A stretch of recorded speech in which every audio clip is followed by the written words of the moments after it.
Father ബോബിയെ തൊടാൻ police ഭയക്കുന്നുവോ?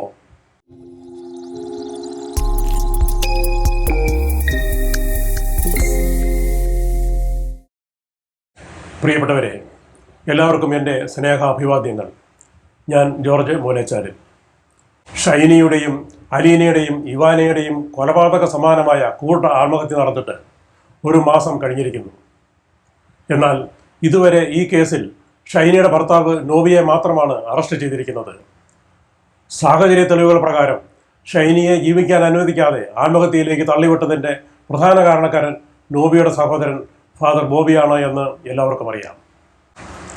ഓസ്ട്രേലിയയിലായിരുന്ന father ബോബിക്കെതിരെ നടപടി സ്വീകരിക്കണമെന്ന് ആവശ്യപ്പെട്ട് ആയിരങ്ങൾ ഒപ്പിട്ട പരാതി അദ്ദേഹം സേവനമനുഷ്ഠിച്ചിരുന്ന ബ്രോക്കൺ വേ രൂപതാ ബിഷപ്പിനും വികാരി ജനറാളിനും ഓസ്ട്രേലിയൻ ആഭ്യന്തര മന്ത്രാലയത്തിനും നൽകിയിരുന്നു.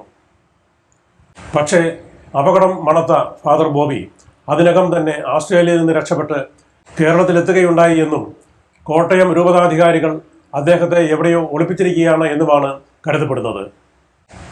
അദ്ദേഹം കുറ്റക്കാരനല്ലെങ്കിൽ പിന്നെ എന്തിന് ഒളിവിൽ കഴിയണം? കുടുംബശ്രീയിൽ നിന്ന് ഷൈനി എടുത്തിരുന്ന ലോണിൻ്റെ തിരിച്ചടവുമായി ബന്ധപ്പെട്ട് പോലീസ് സ്റ്റേഷനിൽ പരാതി വന്നപ്പോൾ അത് ഷൈനിക്കെതിരെയുള്ള കോടതി കേസാക്കി മാറ്റിയത് ഫാദർ ബോബിയായിരുന്നു. കാരിത്താസ് ആശുപത്രിയിൽ ഉൾപ്പെടെ പല ആശുപത്രികളിലും ഷൈനിക്ക് കിട്ടിയിരുന്ന അപ്പോയിൻമെൻറ്റുകൾ അവസാന നിമിഷം നിഷേധിക്കപ്പെട്ടതിന് പിന്നിലും മറ്റാരുമല്ലെന്ന് ഷൈനിയോട് ശത്രുതയുള്ളവരായി വേറെ ആരുമില്ലായിരുന്നു എന്നതിൽ നിന്ന് അനുമാനിക്കാവുന്നതാണ്. ഇത്രയും സാഹചര്യ തെളിവുകൾ ഉണ്ടായിരുന്നിട്ടും പോലീസ് വകുപ്പ് ഫാദർ ബോബിയെ പ്രതിപട്ടികയിൽ ഉൾപ്പെടുത്താത്തതും ചോദ്യം ചെയ്യാൻ അദ്ദേഹത്തെ വിട്ടുതരണമെന്ന് കോട്ടയം രൂപതാ അധികൃതരോടും സീറോ മലബാർ സഭാധികാരികളോടും ആവശ്യപ്പെടാത്തതും എന്തുകൊണ്ട് എന്ന ചോദ്യം ഉത്തരമില്ലാതെ അവശേഷിക്കുകയാണ്. പ്രത്യേകിച്ചും കോട്ടയം രൂപതയിലെ തന്നെ മള്ളൂശ്ശേരി, നീണ്ടൂർ, ഷൈനിയും കുട്ടികളും അഗ്നിവിശ്രമം കൊള്ളുന്ന ചുങ്കം എന്നിങ്ങനെ പല ഇടവകകളിലും വിശ്വാസികൾ യോഗം ചേർന്ന് അദ്ദേഹത്തെ പൗരോഹിത്യത്തിൽ നിന്ന് പുറത്താക്കണമെന്നും വിചാരണയ്ക്ക് വിട്ടുകൊടുക്കണമെന്നുള്ള ആവശ്യം ഉന്നയിച്ചിരിക്കുന്ന സാഹചര്യത്തിൽ പക്ഷേ നിരവധി ആഴ്ചകൾ കടന്നുപോയിട്ടും ഈ മുറവിളികളെല്ലാം ചെന്ന് പതിക്കുന്നത് രാഷ്ട്രീയ സ്വാധീനമുള്ള രൂപതാധികാരികളുടെയും രാഷ്ട്രീയ സമ്മർദ്ദം നേരിടുന്ന പോലീസ് അധികാരികളുടെയും ബധിരകരണങ്ങളിലാണ് എന്നതാണ് വസ്തുത. ഇക്കാര്യത്തിലും അഭയ കേസിൽ സ്വീകരിച്ച അതേ പുരോഹിത സംരക്ഷണ സമീപനം തന്നെയാണ് സഭ സ്വീകരിച്ചിരിക്കുന്നത് എന്ന് നാം കാണേണ്ടിയിരിക്കുന്നു. ഇതിനർത്ഥം ഫാദർ ബോബിയെ കേരള പോലീസിന് സഭ വിട്ടുകൊടുക്കുകയില്ലെന്നും പോലീസ് അദ്ദേഹത്തെ കസ്റ്റഡിയിലെടുത്ത് ചോദ്യം ചെയ്യാൻ തയ്യാറാകില്ലെന്നും തന്നെയാണ്. അഭയ കേസിൽ പ്രതികളായിരുന്ന 2 വൈദികരെയും ഒരു കന്യാസ്ത്രീയെയും സംരക്ഷിക്കാൻ കോട്ടയം രൂപത എത്രമാത്രം പണമൊഴുക്കി എന്നതിൻ്റെയും കേരള കത്തോലിക്ക സഭയാകെ എത്രമാത്രം തത്രപ്പെട്ടു എന്നതിൻ്റെയും ചരിത്രം അറിയാവുന്നവരാണല്ലോ നമ്മൾ. സഭയിലെ പുരോഹിതരെയും സ്ഥാപനങ്ങളെയും സംരക്ഷിക്കാൻ എന്തു തന്നെ ചെയ്താലും അത് തെറ്റല്ലെന്നും ആത്യന്തികമായി അത് ശരിയാണെന്നും പഠിപ്പിക്കുന്ന ദ അൾട്ടിമേറ്റ് ട്രൂയിസം തിയറി എന്നൊരു രഹസ്യ സിദ്ധാന്തം തന്നെ കത്തോലിക്ക സഭയ്ക്കുണ്ട് എന്ന് കേട്ടിട്ടുണ്ട്. അതായത് യാതൊരു കുറ്റബോധവും കൂടാതെ എന്നല്ല, ഒരു പുണ്യപ്രവൃത്തി ചെയ്യുന്ന അതേ കൃതാർത്ഥത ഭാവത്തോടെ തന്നെ സഭാ സംവിധാനത്തെയും അതിനെ താങ്ങി നിർത്തുന്ന പൗരോഹിത്യത്തെയും സംരക്ഷിക്കാൻ ഏത് അന്യായവും ഏത് ക്രൂരതയും ചെയ്യണം, ഏത് നെറുകെട്ട വഴിയും സ്വീകരിക്കണം എന്നാണ് ഈ രഹസ്യ സിദ്ധാന്തം പഠിപ്പിക്കുന്നത്. ബാലലൈംഗിക പീഡനം നടത്തുന്ന പുരോഹിതരെ നിയമ സംവിധാനത്തിന് വിട്ടുകൊടുക്കാതെ സംരക്ഷിക്കണമെന്നാവശ്യപ്പെട്ടുള്ള രഹസ്യ സർക്കുലറുകൾ സമീപകാലത്തെ മാർപ്പാപ്പാമാർ പോലും മെത്രാന്മാർക്ക് അയച്ചിരുന്നു എന്നതിന് രേഖകളുണ്ട്. ഇതെല്ലാം ഈ രഹസ്യ സിദ്ധാന്തത്തിൻ്റെ അടിസ്ഥാനത്തിലായിരുന്നു എന്ന് വേണം കരുതാൻ. ഇതേ രഹസ്യ സിദ്ധാന്തം കേരളത്തിലെ കത്തോലിക്ക രൂപതകളിലും പ്രയോഗക്ഷമമാക്കിയിരിക്കുന്നു എന്നും കരുതേണ്ടിയിരിക്കുന്നു. അതിൻ്റെ ഏറ്റവും പുതിയ ഗുണഭോക്താവായി ഫാദർ ബോബിയെ നമുക്ക് കാണാനാകും. അഭയ കേസിന് മുമ്പും പിമ്പും നിരവധി കന്യാസ്ത്രീകൾ കിണർ മരണം വരിച്ചിട്ടുണ്ട്. ഇതിൽ സിസ്റ്റർ അഭയുടേതൊഴികെ മറ്റെല്ലാ മരണങ്ങളും ആത്മഹത്യകളായി എഴുതി തള്ളപ്പെടുകയാണുണ്ടായത് എന്നും നമുക്കറിയാം. ഇവിടെയാണ് അഭയ കേസ് നമുക്ക് മുമ്പിൽ തിളങ്ങി നിൽക്കുന്ന ഒരു മാതൃകയാവുന്നത്. ജോമോൻ പുത്തമ്പരയ്ക്കൽ എന്ന ധീരനായ ഒരു ചെറുപ്പക്കാരുടെ നേതൃത്വത്തിൽ രൂപം കൊടുത്ത ആക്ഷൻ കൗൺസിൽ 3 പതിറ്റാണ്ടോളം നിയമയുദ്ധം നടത്തി ചരിത്രം മാറ്റിക്കുറിച്ചു. കോട്ടയം രൂപത നിരവധി വക്കീലന്മാരെയും ജഡ്ജിമാരെ തന്നെയും വിലക്കെടുത്തിട്ടും action council convener Shri Joman പുത്തമ്പരയ്ക്കലിനെ വ്യക്തിപരമായി അയോഗ്യനാക്കിക്കൊണ്ട് അദ്ദേഹത്തിൻ്റെ നിയമനീക്കത്തെ കൂച്ചുവിലങ്ങിടുന്ന തരത്തിലുള്ള വിധിപ്രഖ്യാപനങ്ങൾ നടത്തിയിട്ടും അദ്ദേഹത്തിനെതിരെ വധശ്രമം വരെ നടത്തിയിട്ടും അണുവിട കൂസാതെ നിയമത്തിൻ്റെ വഴിയിലൂടെ തന്നെ തല ഉയർത്തി നടന്ന് അദ്ദേഹം ചരിത്രവിധി നേടിയെടുത്തതിൻ്റെ തിളക്കമാർന്ന ദൃഷ്ടാന്തത്തിന് സമാനമായൊരു സംഭവം ലോകത്ത് ഏതെങ്കിലും കോടതികളിൽ ഉണ്ടായിട്ടുണ്ടോ എന്ന് സംശയമാണ്. അഭയ കേസിനെ പറ്റി ഇപ്പോൾ ഓർക്കാൻ കാരണം സമാനമായൊരു ചരിത്ര വിജയത്തിന് അനുകൂലമായ അന്തരീക്ഷമാണ് ഇപ്പോൾ ഈ കേസിലും ഉണ്ടായിരിക്കുന്നത് എന്ന് തോന്നിയതിനാലാണ്. സിസ്റ്റർ അഭയയുടെ കൊലപാതകം ഉണ്ടാക്കിയതിലും കൂടുതൽ ഞെട്ടലും അടങ്ങാത്ത മനോവിഷമവും തേങ്ങലും ധാർമ്മിക രോഷവും ഷൈനിയുടെയും കുഞ്ഞുങ്ങളുടെയും ഈ ദയനീയ മരണം മുഴുവൻ മലയാള സമൂഹത്തിലും ഉണ്ടാക്കിയിരിക്കുന്നു. സംഭവം നടന്നിട്ടിപ്പോൾ ഒരു മാസമായെങ്കിലും ഈ ദാരുണ സംഭവത്തെ ഓർത്തുള്ള വികാര വിക്ഷോഭങ്ങൾക്ക് കുറവൊന്നും വന്നിട്ടില്ല. മറിച്ച് ഷൈനിയുടെ ഭർത്താവിനെ മാത്രം പ്രതിയാക്കിക്കൊണ്ട് ഈ കേസ് ഒതുക്കി തീർക്കാനുള്ള അണിയറ നീക്കങ്ങളല്ലേ ഇപ്പോൾ നടക്കുന്നത് എന്ന സംശയത്തിൽ അതിലെ നീതികേട് ചൂണ്ടിക്കാട്ടിക്കൊണ്ടും അത് അനുവദിക്കരുത് എന്ന് മറുപടി കൂട്ടിക്കൊണ്ടും കൂടുതൽ പേർ രംഗത്ത് വന്നുകൊണ്ടിരിക്കുകയാണ്.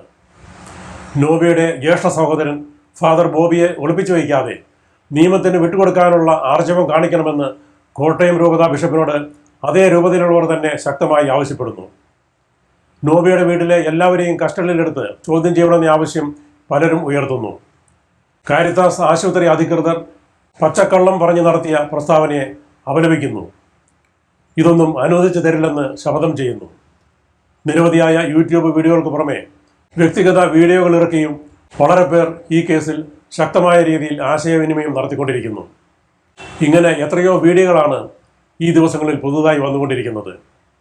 അത്തരത്തിൽ വെള്ളത്തുവൽ സ്വദേശിയും കോട്ടയം രൂപതാംഗവുമായ ശ്രീ കുര്യൻ സിറിയക് എന്നൊരു സുഹൃത്ത് സ്വയം പുറത്തിറക്കി പ്രചരിപ്പിച്ചുകൊണ്ടിരിക്കുന്ന ഒരു വീഡിയോയിൽ അദ്ദേഹം പറയുന്നത് കേൾക്കുക. നമ്മുടെ ക്നാനായ സഭാ നേതൃത്വം ഇത്രയും നീചനും നിന്ദ്യനും നികൃഷ്ട ജീവിയുമായ ബോബി ചേരിയിൽ എന്ന കള്ള പുരോഹിതനെ എത്രയും പെട്ടെന്ന് സഭയിൽ നിന്നും പുറത്താക്കിക്കൊണ്ട് സഭ ശുദ്ധീകരിക്കുക. അതുപോലെ തന്നെ ഈ ഷൈനിക്കും 2 കുഞ്ഞുങ്ങൾക്ക് നീതി കൊടുക്കാൻ സാധിക്കാത്തതിൽ വന്ന വീഴ്ച സഭ ഉൾക്കൊണ്ടുകൊണ്ട് സഭയ്ക്കൊരു റോളുണ്ടായിരുന്നു ഇതിനകത്ത്. ആ സഭ ആ ഉത്തരവാദിത്വം നിർവഹിക്കുന്നതിനകത്ത് പരാജയപ്പെട്ടതിൻ്റെ പേരിൽ പൊതുസമൂഹത്തോട് മാപ്പ് പറയണം എന്നുകൂടി ഞാൻ ആവശ്യപ്പെടുന്നു. മറ്റൊരു കാര്യം എന്ന് പറയുന്നത്, അതായത് ഷൈനി അവിടെ ജോലിക്ക് അപേക്ഷിച്ചിരുന്നു എന്നുള്ളത് നമുക്കെല്ലാവർക്കും അറിയാവുന്ന കാര്യമാണ്. അവിടെ ജോലിക്ക് അപേക്ഷിച്ചിരുന്നു. അവർക്ക് ഇടയ്ക്ക് അവരുടെ ജോലിയിൽ സർവീസിനിടയ്ക്ക് ഗ്യാപ്പ് വന്നിരുന്നത് കൊണ്ട് അവരെ തൽക്കാലം അവിടെ നേഴ്സായിട്ട് എടുക്കുമ്പോൾ അവർക്ക് ശമ്പളം കുറച്ച് 21,000 രൂപ ശമ്പളത്തിൽ അവിടെ നിയമിക്കാം എന്ന് അവർ തീരുമാനിച്ചിരുന്നു എന്നാണ് ഡയറക്ടർ പത്രക്കുറിപ്പ് ഇറക്കി അതിനെ ന്യായീകരിച്ചിരിക്കുന്നത്. എന്തൊരു നീചമായൊരു പ്രവൃത്തിയാണത്. ശരിക്കും പറഞ്ഞു കഴിഞ്ഞാൽ നമുക്കെല്ലാവർക്കും പൊതുസമൂഹത്തിൽ എല്ലാവർക്കും അറിയാവുന്ന ഒരു കാര്യമാണ് അങ്ങനെ ഒരു സംഭവം. അതായത് ഒരു 10,000 രൂപയെങ്കിലും ശമ്പളം കൊടുക്കാം എന്ന് പറഞ്ഞിരുന്നുവെങ്കിൽ പോലും കൂടെ ആ സഹോദരി അവിടെ ജോലിക്ക് കയറുമായിരുന്നു. അതേ സ്ഥാനത്ത് അവർക്ക് 1 രൂപ പോലും ശമ്പളം കൊടുക്കാതെ അവരോട് സൗജന്യമായിട്ട് 1 വർഷം സർവീസ് ചെയ്യാനായിട്ടാണ് പറഞ്ഞിരുന്നതെന്നുള്ളതാണ് പൊതുസമൂഹത്തിൽ അറിയപ്പെടുന്നത്. ആ സന്ദർഭത്തിലാണ് ഡയറക്ടർ ഇങ്ങനെ ഒരു പത്രപ്രസ്താവന ഇറക്കിയിരിക്കുന്നത്. 21,000 രൂപ ശമ്പളത്തിൽ അവർക്കവിടെ നിയമനം നൽകാൻ തീരുമാനിച്ചിരുന്നു എന്നുള്ളത്. പച്ചവെള്ളത്തിന് തീ പിടിക്കുക എന്ന് നമ്മൾ പറഞ്ഞു കേട്ടിട്ടുണ്ട്. ഇതിപ്പോൾ ഐസ് കട്ടയ്ക്ക് തീ പിടിക്കുന്നത് പോലുള്ള പച്ച നുണയാണ് ഈ ഡയറക്ടർ. ഇനി അനീഷ് വ്ലോഗ് എന്ന പേരുള്ള ഒരു ചാനലിൽ തൻ്റെടിയായ ഒരു ചേട്ടൻ പറയുന്നത് കേൾക്കുക. സ്വന്തം സമുദായത്തിനെ കുറിച്ചൊരു ചേർത്ത് പിടിക്കലുണ്ടായിരുന്നു. ആ ചേർത്ത് പിടിക്കൽ നഷ്ടപ്പെട്ടത് കൊണ്ടാണ് ഈ ദാരുണ സംഭവം ഉണ്ടായത്. ഈ ചേർത്ത് പിടിക്കൽ ആരിൽ നിന്നെല്ലാം വീഴ്ച വന്നു? പലരും ചേർത്ത് പിടിക്കാതിരുന്നു. അത് പുറകോട്ട് പുറകോട്ട് ഇവരുടെ ചുരുളഴിയുമ്പോൾ കാണാം. ഇതിനകത്ത് വൈദികരുണ്ട്, ഇടവക വികാരിമാരുണ്ട്, പോലീസ് അധികാരികളുണ്ട്. അങ്ങനെ വിവിധ മേഖലകളിൽ നിന്നുള്ള ആളുകളുടെ ചേർത്ത് പിടിക്കൽ നഷ്ടപ്പെട്ടു പോയ ഒരു കുടുംബം, ഒരു അമ്മയും 2 മക്കളുമാണ് പോയത്.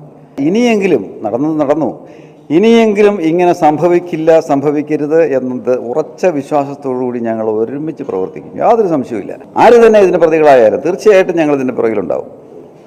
ഞങ്ങൾക്ക് കാശൊക്കെ കുറവാണ്, സാമ്പത്തിക ഇതിനായിട്ടൊന്നും ഒരുപാട് കൈക്കൂലി കൊടുക്കാനൊന്നും ഉദ്ദേശിക്കുന്നൊന്നുമില്ല. പക്ഷേ ഞങ്ങൾ ജനശക്തിയോടുകൂടി ഇതിന് കൃത്യമായ മറുപടി കിട്ടുന്നത് വരെ, അത് ഏത് വൈദികനായാലും ഏത് മെത്രാനായാലും ഏത് പോലീസ് അധികാരി ഏത് മന്ത്രിയായാലും ആരായാലും മുഖം നോക്കാതെ ഇതിൻ്റെ കുറ്റക്കാരാരാണെന്ന് വെച്ചാൽ അവരെ ശിക്ഷിക്കപ്പെടണം. ഇതാണ് ഞങ്ങളുടെ ആവശ്യം. അല്ല, പക്ഷേ ഞാൻ കുറ്റപ്പെടുത്തുന്നത് കൂടുതലായും ഈ അന്വേഷണങ്ങൾ എന്തേ എങ്ങും എത്താതെ പോയത്, അവിടെയാണ് ഞങ്ങളുടെ ചോദ്യം. അത് സ്വന്തം ഇടവക വികാരിമാരിൽ നിന്നും മെത്രാനിൽ നിന്നും ഒക്കെ ഉണ്ടാകേണ്ടതാണ്. സംശയാസ്പദമായി പോലും ആളുകളെ അറസ്റ്റ് ചെയ്യുന്ന സംവിധാനങ്ങൾ ഇവിടെയുണ്ട്. ആ അപ്പോൾ ഇത്രയും സാഹചര്യ തെളിവുകൾ ഉണ്ടായിട്ടും ഈ വൈദികൻ ഇപ്പോഴും സംരക്ഷിക്കപ്പെടുകയാണ്. അതൊക്കെ മാറണം. കുറ്റവാളികളെ പിടിച്ചു കൊടുക്കരുതേണ്ടേ, ഇവൻ കുറ്റക്കാരനാണെന്ന് പറയാനുള്ള ആർജവം ആർക്ക് കാണണം? മെത്രാന് കാണണം. അതില്ലാത്ത, അങ്ങനെ പിടിച്ചു കൊടുക്കാത്ത പല ഇൻസിഡന്റുകൾ ഈ രൂപതയിൽ ഇപ്പോൾ ഓൾറെഡി ഉണ്ടായി.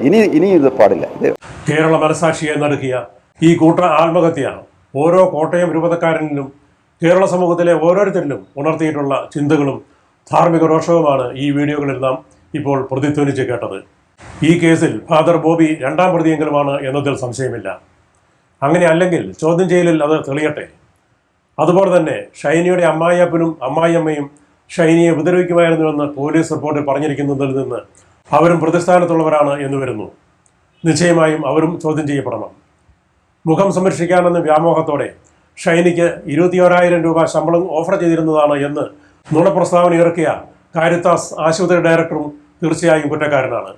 അദ്ദേഹത്തെ ചോദ്യം ചെയ്താൽ മാത്രം മതി ഷൈനിക്കെതിരെ ഫാദർ ബോബി നടത്തിയ കുറ്റകരമായ പ്രവൃത്തി വെളിയിൽ വരിക തന്നെ ചെയ്യും. ഷൈനിയുടെ ആംഗളമാരുൾപ്പെടെയുള്ള മുഴുവൻ കുടുംബാംഗങ്ങളെയും കൂടി ഈ ചോദ്യം ചെയ്യൽ പട്ടികയിൽ ഉൾപ്പെടുത്തേണ്ടത് ആവശ്യമായി വന്നേക്കാം. കാരണം അവർ അല്പം മനസ്സ് വെച്ചിരുന്നെങ്കിൽ ഇത്തരമൊരു ദുരന്തം ഷൈനിക്കും കുട്ടികൾക്കും ഒരിക്കലും സംഭവിക്കുമായിരുന്നില്ല തന്നെ. ഷൈനി പോലീസിൽ നൽകിയിരുന്ന ഗാർഹിക പീഡന പരാതിയിൽ അന്നോ ആ പരാതി തികച്ചും സത്യമായിരുന്നുവെന്ന് ഷൈനിയുടെയും കുട്ടികളുടെയും ആത്മഹത്യയിലൂടെ 100% തെളിഞ്ഞിരിക്കുന്ന ഇന്ന് പോലുമോ കുറ്റക്കാർക്കെതിരെ ഒരു നടപടിയും സ്വീകരിക്കാതെ ഉറങ്ങിക്കിടക്കുന്ന പോലീസ് അധികൃതരും ഈ 3 പേരെയും ആത്മഹത്യയിലേക്ക് തള്ളിവിട്ടതിൽ കുറ്റക്കാർ തന്നെ. അവരും ചോദ്യം ചെയ്യലിന് വിധേയരാകേണ്ടതുണ്ട്. പക്ഷേ ഇതെല്ലാം നടക്കണമെങ്കിൽ ജനങ്ങൾ ഉണരുകയും സംഘടിക്കുകയും ചെയ്യേണ്ടതുണ്ട് എന്നതാണ് നിലവിലെ സാഹചര്യം. മെത്രാന്മാരെ പേടിക്കുന്ന രാഷ്ട്രീയ പാർട്ടികളും അവരുടെ ഇംഗിതങ്ങൾ കണ്ടറിഞ്ഞ് കാര്യങ്ങൾ നടത്തിക്കൊടുക്കാൻ കാത്തിരിക്കുന്ന ഒരു സർക്കാരും അരങ്ങുവാഴുന്ന കേരളത്തിൽ നീതി നടപ്പാക്കണമെങ്കിൽ മെത്രാന്മാരുടെ സ്വാധീന ശക്തിയെ വെല്ലുന്ന തരത്തിൽ ജനശക്തി പ്രകടമാക്കി കാണിച്ചു കൊടുക്കേണ്ടിയിരിക്കുന്നു. അങ്ങനെ സംഭവിച്ചാൽ എണ്ണയിട്ട യന്ത്രം പോലെ സർക്കാർ സംവിധാനങ്ങളും നീതിന്യായ സംവിധാനങ്ങളും പ്രവർത്തിച്ചുകൊള്ളും. ഇവിടെയാണ് യഥാർത്ഥ പ്രശ്നം. അകാലത്തിൽ തല്ലിക്കെടുത്തപ്പെട്ട ഷൈനിക്കും അവരുടെ 2 പൊന്നോമനകൾക്കും നീതി നേടിക്കൊടുക്കണമെന്ന് നാട്ടിലും പുറത്തുമുള്ള മലയാളികൾ തീവ്രമായി ആഗ്രഹിക്കുന്നുണ്ട് എന്നത് ഒരു വസ്തുതയാണ്. ഒരു സമ്മർദ്ദ ശക്തിക്ക് മുമ്പിൽ തലകുനിക്കാത്ത ആരെങ്കിലുമൊക്കെ നിശ്ചയദാർഢ്യത്തോടെ മുന്നോട്ട് വന്നിരുന്നെങ്കിൽ എല്ലാ വിധത്തിലും സഹകരിക്കാമായിരുന്നു എന്ന മനസ്സോടെ എപ്പോൾ വേണമെങ്കിലും ആളിക്കത്താൻ തയ്യാറായി നീറി നിൽക്കുന്ന നെരിപ്പോട് പോലെ കാത്തു നിൽക്കുകയാണ് എല്ലാവരും തന്നെ. പക്ഷേ ആരും രംഗത്തേക്ക് കടന്നു വരുന്നതായി കാണപ്പെടുന്നില്ല ഇതുവരെ. പ്രിയപ്പെട്ടവരെ, ഞാൻ അവസാനിപ്പിക്കുന്നു. ഷൈനിയും കുഞ്ഞുങ്ങളും തങ്ങളുടെ ജീവിതവലി കൊണ്ട് മലയാളി മനസ്സുകളിൽ കത്തിച്ചിരിക്കുന്ന ആ നെരിപ്പോട് കെടാത്ത ഉമിത്തിയായി നീറി പടരുക തന്നെയാണ്. സത്യധർമ്മങ്ങളുടെ ചുരുക പരിചകളുമായി ആരെങ്കിലുമൊക്കെ വന്ന് അതൊന്ന് ആളിക്കത്തിച്ചിരുന്നെങ്കിൽ എന്ന് ആശിക്കുന്നു. അങ്ങനെയെങ്കിൽ അതുയർത്തുന്ന ചൂടും വെളിച്ചവും കാലമെത്തും മുമ്പേ പൊലിഞ്ഞുപോയ ഷൈനിക്കും കുഞ്ഞുങ്ങൾക്കും നീതിയായി പരിണമിച്ചേനെ.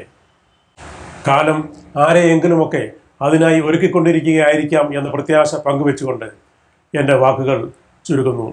എല്ലാവർക്കും നന്ദി, സ്നേഹം.